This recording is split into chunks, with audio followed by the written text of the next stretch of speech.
warahmatullahi wabarakatuh. Perkenalkan, nama saya Mardiah dari lokal PGMI 3B. Di sini saya akan menjelaskan sedikit materi tentang ideologi dan filosofi pendidikan. Yang pertama adalah pengertian ideologi. Ideologi menurut Kamus Besar Bahasa Indonesia adalah paham, teori, dan tujuan yang merupakan satu program sosial politik. Pendapat lain dari pengertian ideologi adalah sebuah sistem nilai atau keyakinan yang diterima sebagai fakta atau kebenaran kelompok tertentu. Salah satu contoh sederhananya adalah hal yang biasa terjadi dalam masyarakat ketika orang tua memiliki sebuah harapan yang diinginkan terhadap anak. Misalnya, orang tua ingin anak menjadi penerus cita-citanya, kemudian menjadikan si anak tersebut gambaran terbaik dalam hidupnya.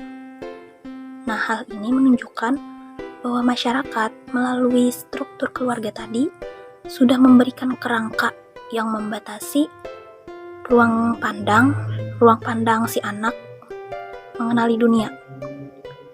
Dunia seorang manusia sejak semula adalah dunia terbingkai struktur yang tertanam dalam dirinya. Kemudian, pengertian pendidikan. Pendidikan adalah usaha sadar dan terencana untuk mewujudkan suasana belajar dan proses pembelajaran. Nah, jadi dari pengertian tersebut bisa kita ambil kesimpulan bahwa pendidikan itu adalah sebagai media untuk memanusiakan manusia. Selanjutnya ada ideologi pendidikan. Ideologi pendidikan pada dasarnya membebaskan manusia dari belenggu yang mengungkung potensi kemanusiaannya.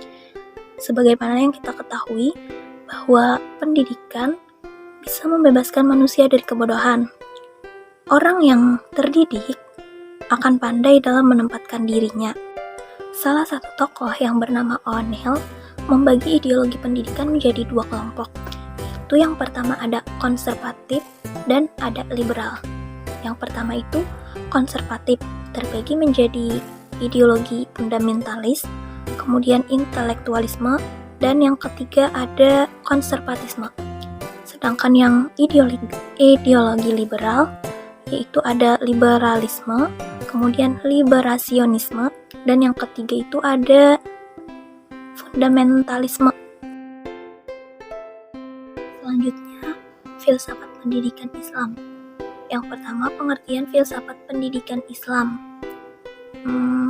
Menurut Muzayyin, filsafat pendidikan Islam berlandaskan ajaran-ajaran agama Islam tentang hakikat kemampuan manusia untuk dapat dibina dan dikembangkan serta dibimbing menjadi manusia muslim yang seluruh pribadinya dijiwai oleh ajaran agama Islam.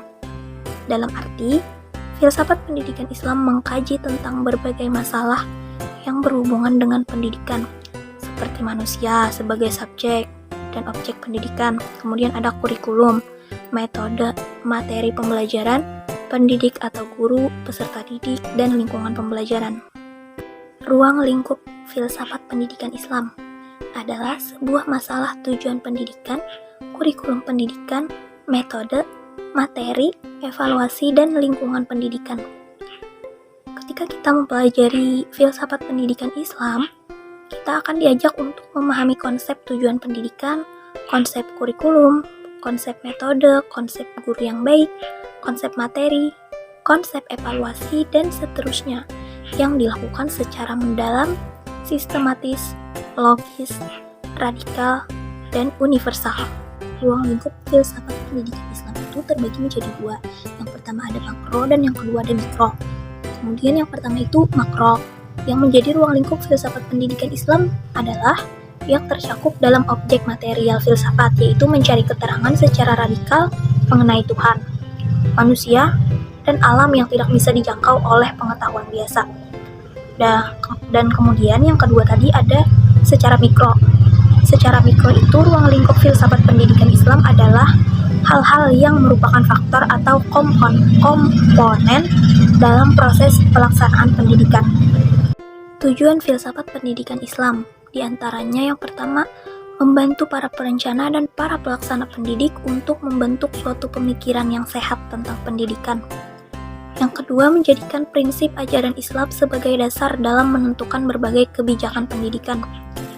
Yang ketiga, menjadikan prinsip ajaran Islam sebagai dasar dalam menilai keberhasilan di dalam dunia pendidikan. Kegunaan filsafat pendidikan Islam. Menurut Marimba, filsafat pendidikan Islam dapat dijadikan sebagai pegangan pelaksanaan pendidikan yang menghasilkan generasi baru yang berkepribadian Muslim, sehingga generasi baru selanjutnya mengembangkan usaha pendidikan dan mungkin mengadakan penyempurnaan dari yang telah dilakukan oleh si generasi sebelumnya, atau penyusunan kembali filsafat yang mendasari usaha pendidikan itu dan membawa hasil yang lebih besar. Jadi kesimpulannya, ideologi pendidikan itu sebagai arah perjalanan sebuah kehidupan bangsa. Meskipun manusia tidak akan sampai pada kesempurnaan, tetapi kehidupan manusia akan lebih berarti setidaknya jika kita itu berjalan mendekati standar kehidupan yang agung. Kemudian, filsafat pendidikan tadi adalah filsafat yang digunakan dalam studi mengenai masalah-masalah pendidikan. Dalam penerapannya, seorang guru sebagai pendidik, dia mengharapkan dan mempunyai hak bahwa ahli filsafat pendidikan menunjukkan dirinya pada masalah pendidikan pada umumnya, serta bagaimana masalah itu mengganggu pada penyekolahan. Mungkin itu saja sedikit yang bisa saya paparkan. Lebih dan kurangnya saya mohon maaf. Wassalamualaikum warahmatullahi wabarakatuh.